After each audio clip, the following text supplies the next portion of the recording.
Alam niyo, atin-atin lang ito produkto po ako ng pagkain binalot. Kaya ako mataba. Naalala ko yung nanay ko kapag mayroong padasal. May padasal? No? Laging nag-uwi yun. Hindi niya kinakain yung kanyang pagkain.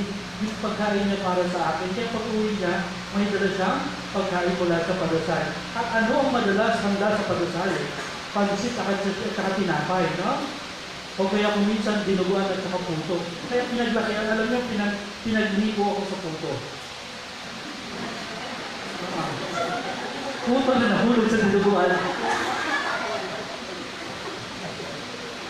Kaya nangitin. Mga kapatid, din na tayo. Kapag inanayahan, naghahanda, kahandaan, nagbabaon, yung iba nga, hindi lang pagkain yung binabaon. Kapag pumunta sa kasal, diba, makikita mo, may baon-baon ng pagkain, at sa kabila, dala-dala yung bulaklak. Tapos, yung bulaklak doon sa lamesa, inadala na. Bakit gano'n? Nagawa nila yun. Tapos dati naman, bakit dala-dala yung bulaklak? Para sa altar. Oh, dinaway ko yung Diyos, no?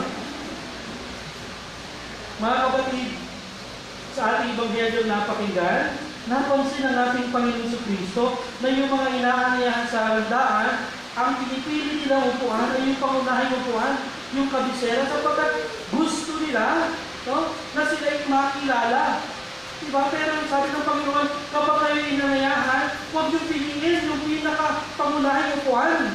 Ang piliin niyo ay yung pinaka-abang upuan. Ano bang naisituro sa atin ng Panginoon? Hindi niya tayo tinuturuan ng table manners dito. Hindi niya tayo tinuturuan ng table etiquette dito. Ang itinuturo niya sa atin ay kung paano maging mapagpakumbaba. Sabihin nga ninyo, mapagpakumbaba. Tulog pa kayo? Sabihin niyo malakas, mapagpakumbaba. Andyan naman pala kayo eh. Pero ba't nakatingin kayo ng bonggang-bongga sa akin, mababaw lang ako, no? Diba? Mapagpakumbaba. Sapagkat sinasabi ng Panginoon, walang puwang sa kaharian ng Diyos ang mga taong mapagmataas. Walang puwang sa piging ng Panginoon ang taong mapagmataas. Mapapahiya lang tayo kapag tayo ay mapagmataas. Sabi sa ating kalawang pagbasa, anong sabi doon? Lumapit kayo kay Kristo. Bakit tayo lalapit kay Kristo? Sapagkat si Kristo ang huwaran ng taong mapagpakumbaba. Bagamat siya ay Diyos, nagpakababa siya. Diba ang nakita ninyo? Saan ka nakakita ng Diyos na mapagpakumbaba? Bagamat siya ay Diyos, binubad niya yung kanyang pagka-Diyos, namuhay bilang alipin. Diba? Kapakumbabaan yung Diyos na siya, naging alipin. No? At hindi na naging alipin. Inialay ang buhay hanggang kamatayan sa krus. Oo, hanggang kamatayan sa krus. Kaya dapat tayong matuto sa ating Diyos. Dahil kahit na siya ay Diyos, siya ay mapagpakumbaba. Kasi walang puwang sa kaharian ng Diyos ang taong mapagmataas. Sa ating unang pagbasa, napakinggan natin mula sa Aklat ni Sirach, tinuturuan ng isang ama ang isang anak kung paano kumilos sa mga gawain. Sabi, gumawa ka ng may kapakumbabaan. Bakit? Sapagkat ang mga taong mapagpakumbaba, sila yung kinaluludan ng mga nananalig sa Diyos. Sila yung kinaluludan ng Diyos, kinagigiliwan ng Diyos ang mga taong mapagpakumbaba. Kaya dapat maging mapagpakumbaba din tayo. Huwag natin itaas ang ating sarili. Alam natin sa kaibuturan ng puso natin, meron tayong malalim na hangarin na itaas iyangat ang ating sarili. Diba? Nandoon yun. Yung pagnanais sa tayo itaas. Kaya lang mga kapatid, dahil tayo nananampalataya sa Diyos, nananampalataya kay Kristo, hindi dapat natin piliin na itaas ang ating sarili. Kasi kapag itinaas natin ang ating sarili, masisira lang tayo. Diba? Paano masisira? Natutuwa ba kayo sa taong mayabang? Hindi. Diba? Natutuwa ba kayo sa taong hambog? Hindi. Natutuwa ba kayo sa tao mo magmalaki? Hindi. Diba? Ang lahat mo ito ay kasiraan. Inis nga kayo kapag siya'y nabibida. Diba? Inis nga kayo kapag ang dami niya pinagbibida sa inyo. Hoy, di ba ako kami dito? Diba? Inis kayo. Sa madaling salita, tunay naman. Diba? Kahit sa puso natin, walang umang ang mga taong mapagmataas at ang mga taong mga hambog sa kanilang pang-araw-araw na pamumuhay. Kaya huwag natin itaas ang ating sarili at huwag din natin hayaan na magbubong tayo at malasing tayo sa pagtataas at pag-aangat sa atin ng ating kapwa. Kasi masisira lang din tayo. Tandaan natin sinabi ni Cristo sa Ebanghelyo. Ano sabi niya doon? Ang mga nagpapakataas ay ibababa at ang mga nagpapakababa ay itataas. Sino ang dapat nating hayaan na magtaas sa atin? Ang Diyos. Hayaan natin ang Diyos ang mag-angat sa ating katayuan. At tunay na tunay, sa pagdating ng ating Panginoon Kristo, sa kanyang pamumuhay, sa kapakumbabaan, tayong mga nalugmok sa kasalanan ay inangat, itinaas ng Diyos at patuloy na itinataas ng Diyos. Kaya hayaan natin sa buhay natin, mga kapatid, na ang Diyos ang magtaas at mag-angat sa atin. Bakit? Sapagkat alam ng Diyos kung ano ang higit na mabuti sa atin at alam ng Diyos kung saan talaga tayo nararapat paupuin. At kapag ang Diyos ang umili ng lugar para sa atin, alam natin, ito yung pinaka-the best. Higit pa sa choice mo sa buhay. Higit pa sa kagustuhan ng kapwa mo. Kasi kapag ang Diyos ang umili, kapag Diyos ang nagluklok sa iyo at nagtaas sa iyo, ito yung pinaka-the best na pwedeng ibigay sa iyo ng Diyos. At saan ito? Walang iba kundi sa kanyang kaharian. Paano natin makakamit? Sa pagiging magpagpakumbaba. Sabi sa ating unang pagbasa, habang umuunlad ang iyong buhay, dapat mas lalo kang nagiging mapagpakumbaba. Amen? Kaya lang nangyayari ba yan? Minsan hindi, o madalas hindi. May mga tao, habang umaangat at umaangat yung kanilang buhay, nagiging mapagmataas sila sa Diyos, mapagmataas sa kapwa. Diba? Kabaliktaran. Hindi nila nakikita na yung nagpaangat sa kanilang buhay ay ang Diyos. Kaya nga, mga kapatid, tandaan natin mabuti, wala tayong may pagmamalaki sa Diyos. Wala tayong pagmamalaki sa Diyos. Wala tayong may pagyayabang sa Diyos. Dahil walang bagay na natin sa atin na hindi nagmula sa Diyos. Sige nga po, isipin ninyo, yung mga tinatamasang karamihan ninyo sa buhay, yung mga tinatamasang bigaya ninyo sa buhay, ano dyan yung hindi galing sa Diyos? Meron ba? Wala. Kahit pag sinabi mo yung pinagsimulapan ninyo, sino nagbigay sa iyo ng lakas upang ikaw ay makapagsikap? Yung Diyos. Kaya wala anuman sa buhay natin, kahit yung pinakamaliit na bahagi ng buhay natin, ay hindi galing sa Diyos. Kaya wala kang karapatan na magmalaki sa Diyos, magmayabang sa Diyos. Tumulad na lang tayo sa Diyos. Kung yung Diyos na nagpakumbaba, ikaw pa kayang tao, hindi marunong magpakumbaba. Di ba?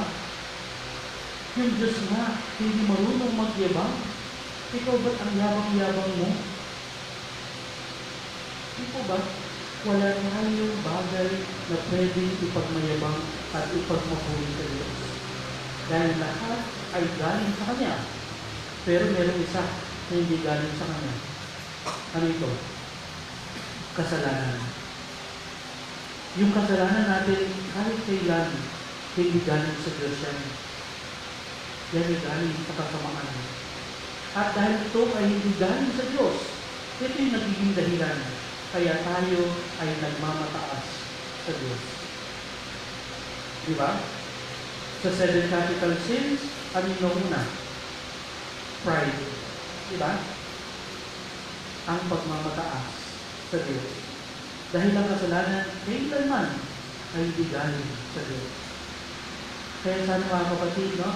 Siyasatin natin ang kaibuturan ng ating mga puso. Wala tayong may pagmamayabang sa Diyos. At dahil wala tayong may pagmamayabang sa Diyos, anong pwede natin ibalik sa Diyos? Anong pwede natin ibigay sa Diyos? Na hindi nagmula sa Kanya? Wala, kundi tanging ang pasasalamat at papuri sa Diyos. Yun lamang yung kaya natin ibigay sa Diyos, na tayo ay magpasalamat, manikluhod ng may kapakumbabaan. Sa ating pananalangin, naniniglod tayo, nagpapahayag, na tunay kinikilala natin yung Diyos. No? Sa kanyang kabutihan sa atin, kaya tayo nagpapasalamat. Pero nais din ng Diyos, ang pasasalamat natin ay hindi lang sa salita, kundi dapat ang pasasalamat natin ay dapat galing din, ay dapat ay sinasamahan natin ng gawa. Sa paanong pamamaraan, sa pamamagitan ng paglilingkod. Sabi ng ating Panginoong Jesucristo, sa kanyang nagsalatanyaya, sa kanyang pinuno ng pariseyo, kaya ikaw, kapag naghanda ka ng malaking salo-salo, huwag mong imbitahan ang iyong mga kaibigan, ang iyong mga kamag-anak, ang iyong kapatid, ang mga mayayaman mong kapitbahay. Sapagkat, iimbitahan ka rin nila. Mga kapatid, kuminsan ganyan tayo. Kapag mayroong handaan, anong una natin iniisip? Yung kumari natin yung mayaman. Yung kumari natin yung sikat. Diba? Parang sikat, wow, sikat yung kanyang bisita. Diba? Yung kapamilya natin. Sila yung inuuna natin imbitahan at binibigay natin ang lahat para hindi tayo mapahiya. Hindi po ba? Pero hindi yan ang kalooban ng Diyos sa atin. Kapag naghanda ka, ang imbitahan mo ay ang mga pulubi, mga pingkaw, mga pilay, mga bulag, na hindi makagaganti sa iyong ginagawang kabutihan.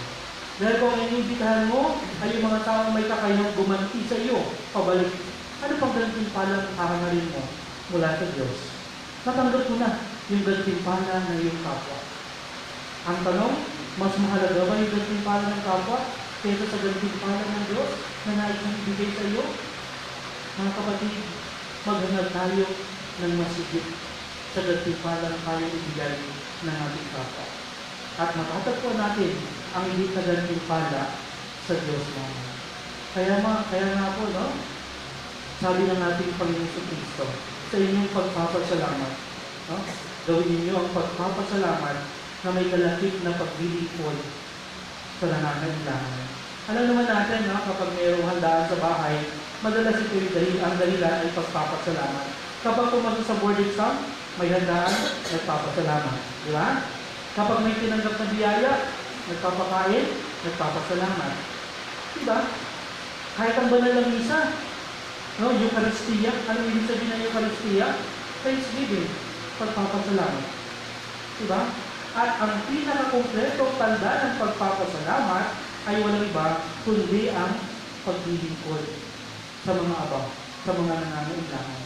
Sabi ng Panginoon Jesucristo, ang imbitahan, ang mga pilay, mga pingkaw, mga bulag, sapagkat hindi sila makagaganti sa iyo.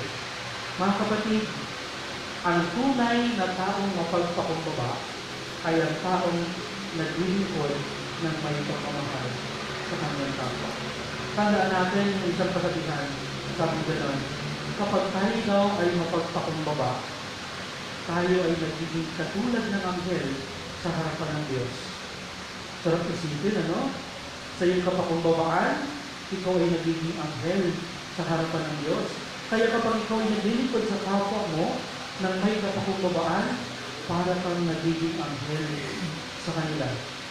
Sarap sa pakiramdam na pag sinabihan ka ng kapwa mo dahil naglilingkod ka, wow, isa kang anghel. Ito sarap sa pakiramdam. Tunay na tunay, tayo ay nagiging anghel sa ating kapwa kapag tayo ay naglilingkod ng may kapakumbabaan. Pero mag-ingat tayo, may ibang naglilingkod, no? Tutulong sa mga mahirap, tutulong sa mga nangangailangan, pero may picture. Di ba? Yung supot may pangalan. Di ba? donated by. May mga gano'n. Diba? Hindi natin pinakikita ito ng kapakumbabaan.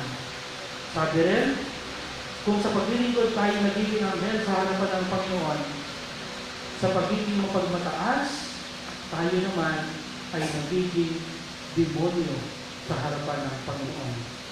Sakit nun, ano? Sa kapakumbabaan, tayo nagiging anghel sa harapan ng Panginoon. Sa pagmamataas, tayo nagiging demonyo sa harapan ng Panginoon. Bakit ko sinabi ito? Tunay na tunay ang mga anghel ng Diyos. Wala silang ginawa sa harapan ng Panginoon, kundi ang maglingkod at maglingkod. Si Satanas, si Lucifer, ang kanyang kampon ay dating mga anghel. Diba?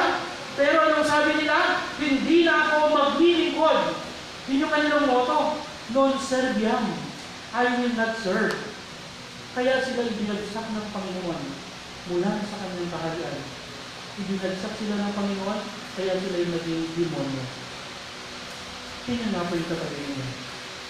Mukha bang anghel yan? O mukhang demonyo? Kung wala kang katabi, tanongin mo yung sarili mo. Anghel ba ako o demonyo? Diba? Kaya mga kapatid, kapag pinanayahan kayo maglingkod sa simbahan, maglingkod kayo para kayo maging anghel sa harapan ng Panginoon. Kayo pinanayahan kayo maglingkod, ang dami mong dahilan, may gagawin ako, may gagawin ako. Tanongin mo sa sarili mo, baka hindi ka nagiging anghel. Baka nagiging demonyo ka. Sinabi maglinis tayo. Ang dami mong dahilan. Baka hindi ka nagiging anghel. Baka nagiging demonyo ka. Diba? Kasi ang paglilingkod ng may kapakumbabaan ay kalooban ng Diyos. Mga kapatid, ito ba na lang isa nito? Idalangin natin sa Panginoon at humintay ng tawag sa Panginoon sa mga pagkakataon na tayo ay naging mapagmataas. Amen.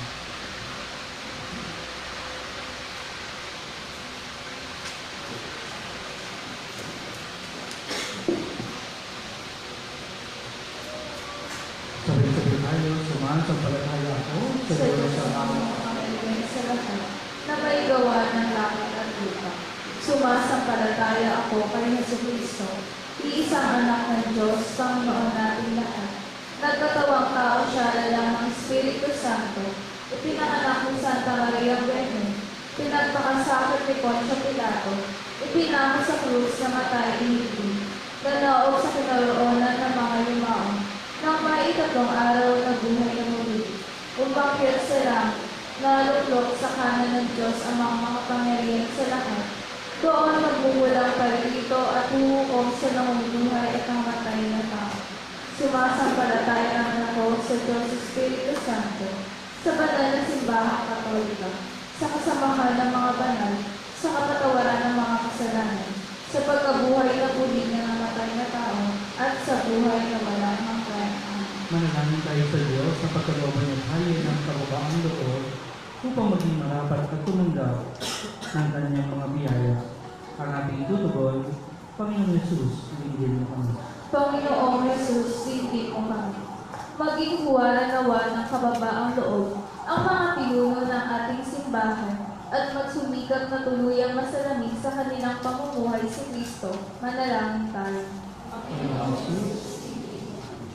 Maging mulan nawa ang pamahalaan sa mga pangangailangan ng mga kapatid nating may hirap at lubos na nangangailangan. Manalangin tayo.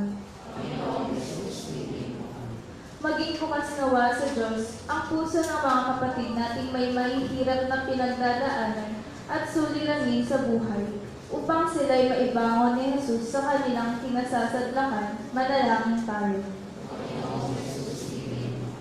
Magkaroon nawa tayo ng disiplina upang mapanatili natin ang pangangalaga sa ating kalikasan at iwasang gumawa pa ng mga bagay na makakapinsala sa buong sanglilikha. Manalangin tayo.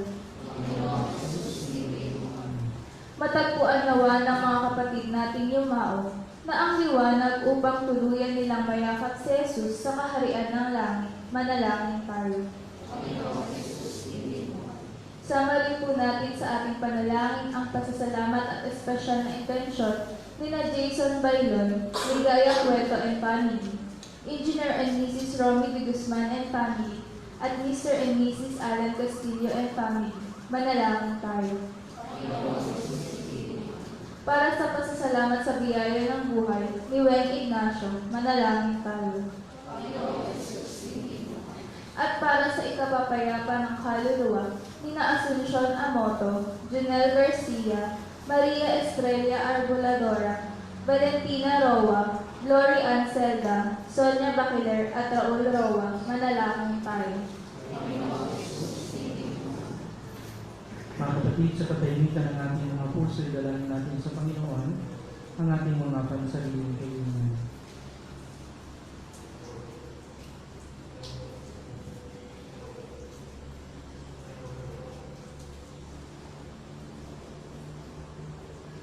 Panginoon naming Diyos, pakinggan mo ang dalangin ng iyong angkan upang sa aming pagsunod, manatili kami sa iyong pag-ibig at grasyang lubos. Hiniling namin ito sa ngalan ni Kristo na aming Panginoon. Amen. Ating ialay ang ating mga handog sa dambalan ng Panginoon.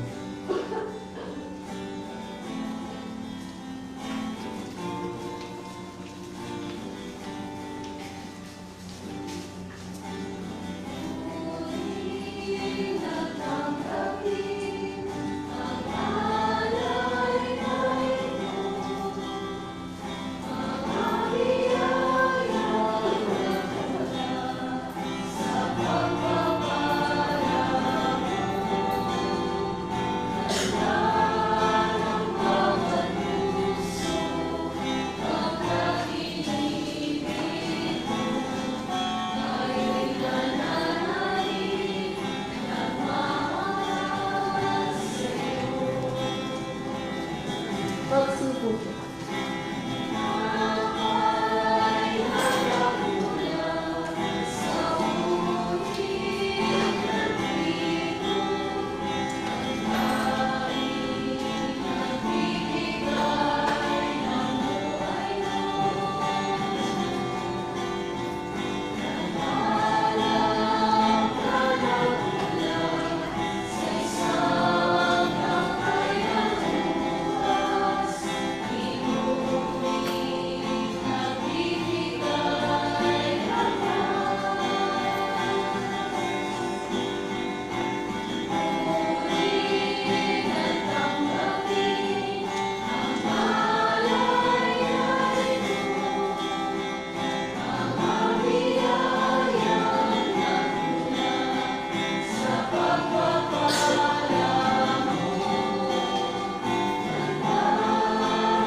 Magsitayo po. Manalangin kayo mga kapatid upang ang pagkakain natin ay kalugdan ng Diyos Amang makapangyarihan. Tanggapin nawa ng Panginoon itong paghahalik sa iyong mga kamay, sa kapurihan niya at karangalan sa ating kapakinabangan at sa buong sambayanan niyang banal. Ang aming lumikha, maawain mong dinggin ang aming mga tithaya at paunlatan mo ang paghahaling aming inihanda upang ang mga handog ng bawat isang bigay para sa bahin ng banal mong ngalan ay magkamit ng karagdagan mong kasiyahan kasama ng Espiritu Santo magpag sa walang hanggan. Amen. Sumainyo ang Panginoon, At sumayo. itaas sa Diyos sa inyong puso at Diyos. Itinaas na namin sa Panginoon. Pasalamatan natin ang Panginoon at ang Diyos. Marapat na siya ay pasalamatan. Kamanang mga pangyarihan, tunay na marapat na ikaw ay aming pasalamatan sa pamagitan ng Kristo na aming Panginoon. Lubhang nabagbagan sa inyong loob sa pagkasama ng tao sa kansinig ko, kaya't minabuti ng sa isang anak ng Birhen Bukod ng pinagpala sa babae na ay sa labi ng hindi kamatanya. Pag-iinagaw ng mga kailang anak sa pagkabulan niya sa mga minimay upang kaugnay namin sa iyo huwag magwakas. Kaya kaisa ng mga anghel na nagsisiawit ng pabulan sa iyo nang walang kumpay sa kalamitan. Kami nagbubuli sa iyong pagkakulaan.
Ang naming banal, ikaw ang mukha ng kanyang kabanalan.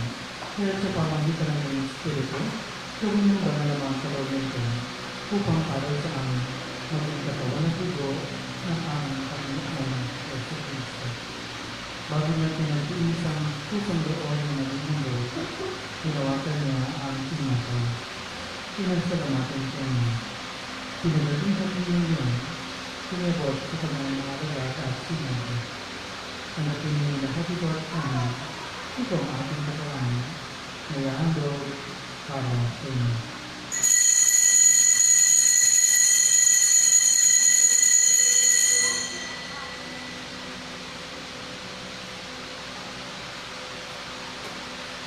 Hindi naman ang natapos ang ating hinawakan niya ang kanya. Binigyan niya ang pinagsalamatan. Pinabot niya ang tali sa kanyang mga lagat at sinabi, "Tanggapin niyo lahat ito at inumin, ito ang tali sa aking dugo, ng bagong at walang hanggang tipan. Ang aking dugo nilubukol para sa inyo para sa lahat, sa pagpapatawad ng mga kasalanan. Gawin niyo ito sa pag-alala sa akin."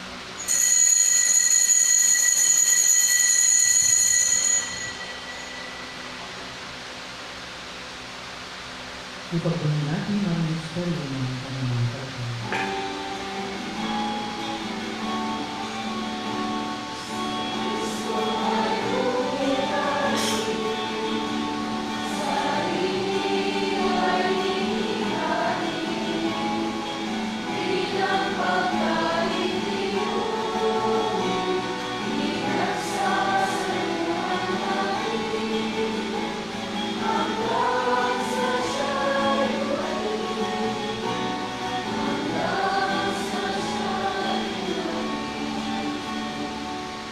Ang mga ginagawa namin ngayon ang pag-alaga sa pagkamatay at muling pagkabuhay ng iyong anak, kaya pinaaral namin sa iyo ang tinapay na nagbibigay buhay at ang alis na nagkakaloob ng kaligtasan. Kami nagpapasalamat dahil kami iyong minarapat at tumayo sa harap mo para maglingkod sa iyo. Sinasama namin kami magsasalo-salo sa katawan ng dugo ni Cristo ay mabuklod sa pagkakaisa sa pamamagitan ng Espiritu Santo. Ama, hinahin mo ang iyong simbahang laganap sa buong daigdig. Gustusin mo kami sa pag-ibig. Kay San Francisco na aming Papa at ni Bartolome na aming Obispo at ng Kanang Kapalian. Alalahanin mo rin ang mga kapatid namin na inay nang may pag-asang sila yung mabubuhay. Gawin din ang lahat ng mga pumanaw. Kaawaan sila at patuloy sa iyong kaliwanagan. Kaawaan mo at pagdapatin kami lahat na makasalo sa iyong buhay na walang wakas. Kaysa ang mahalaga ng Maria ng mga Diyos, si San Jose, ang kanyang kabiyak ng puso. Kaysa ang mga apostol, si Santiago, at ang lahat ng mga banal na namuhay dito sa daigdig ng kaligutunan sa iyo, may pagdiwang namin ang pagpupuri sa ikararangan mo sa pamagitan ng iyong anak na aming Panginoon Yesu Cristo. Sa pamagitan ng Cristo, kasama niya at sa Kanya, ang lahat ng parangal at papuri ay sa iyo, Diyos ang mga pangulihan, kasama ng Espiritu Santo, magpasawalang hanggan.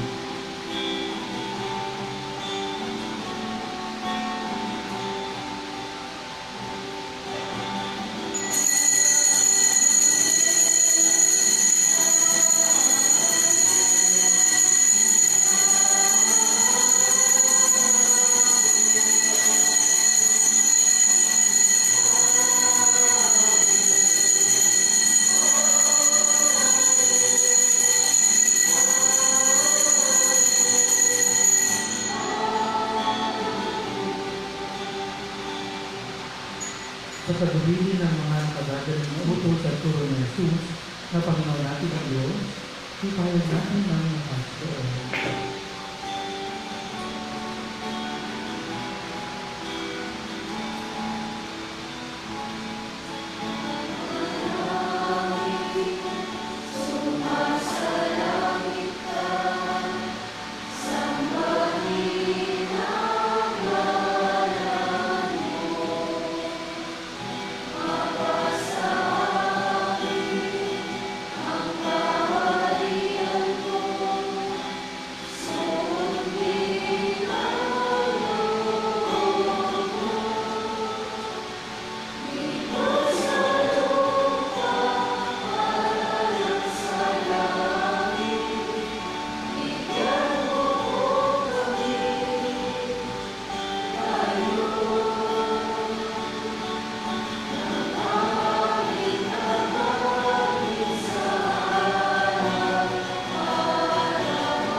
na hindi namin kamilya sa lahat ng masama, pagkalooban ng kapayapaan ng araw-araw, iligtas sa kasalanan, at ilaro sa lahat ng kapahamakan.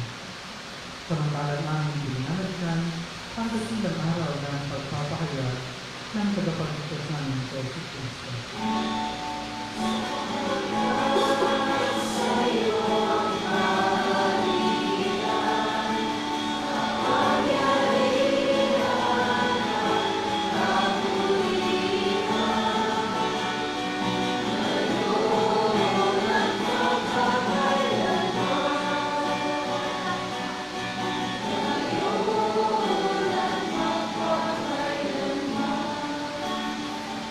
Panginoon sa Kristo, sinabi mo sa mga apostol, kapayapaan ang iniiwan ko sa inyo, ang maging kapayapaan ang inibigay ko sa inyo.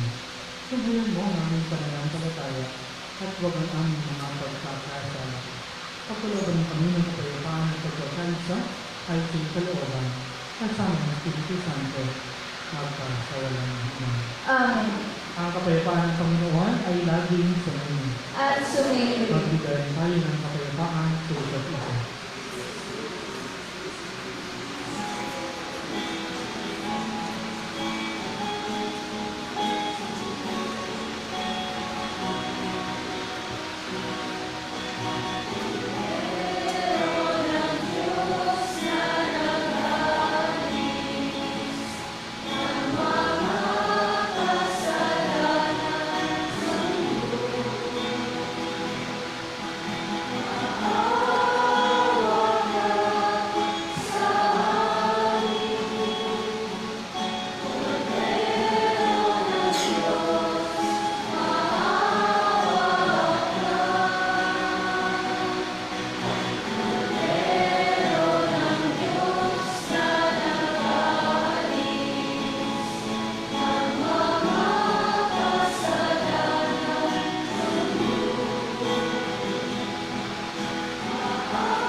Ito ang problema ng Diyos.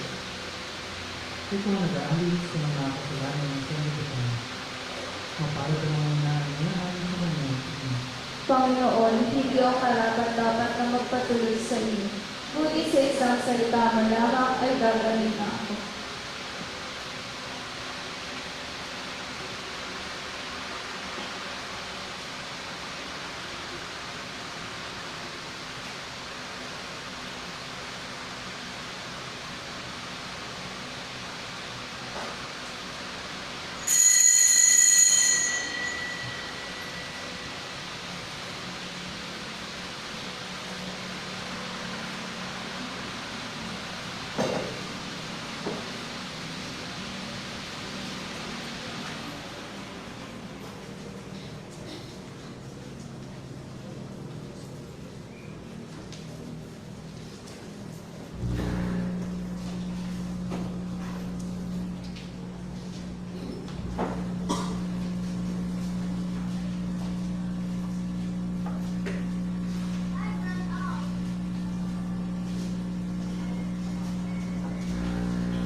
Magsitayo po.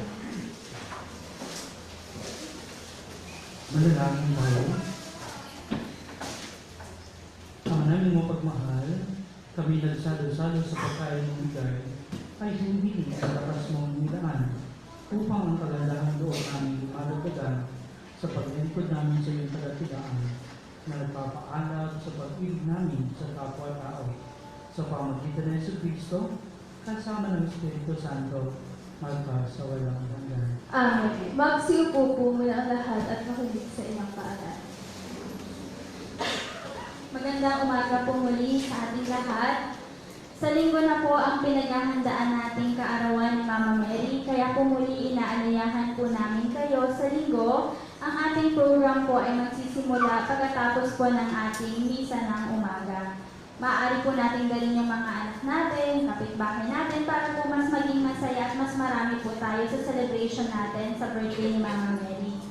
At ngayon pa lang po, nais na po namin magpasalamat sa lahat po ng nag-sponsor at nag-pledge po ng mga cupcakes, candies, at iba pa pong gagamitin natin sa birthday po ni Mama Mary. Maraming salamat po sa inyong lahat.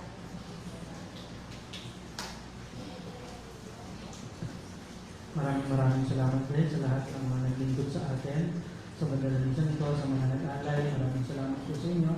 At lalo tigay sa inyo ng mga nagsiba. Maraming salamat po sa inyong presensya.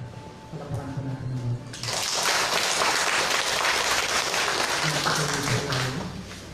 Sumayin niyo ang Panginoon At sumayin. magsipo kayo habang ginagawad ang pagbabasbas. Ama naming mapagpala, isugo mo ang iyong liwanag upang makamtan ang binigay ng iyong kagandahang loob at may talagaran tanan ng sarili sa paggawa ng mabuti. Sa pamagitan ng Yesu Kristo, kasama ng Espiritu Santo, magpa sa walang hanggan. Amen. At pagpalain po kayong lahat ng makapangyarihang Diyos, ang Ama, at ng Anak, at ng Espiritu Santo. Amen. Tapos ang ating banal na misa, kumain ng taglay, ang pag-ibig at kapayapaan ng Kristo. Salamat sa Diyos.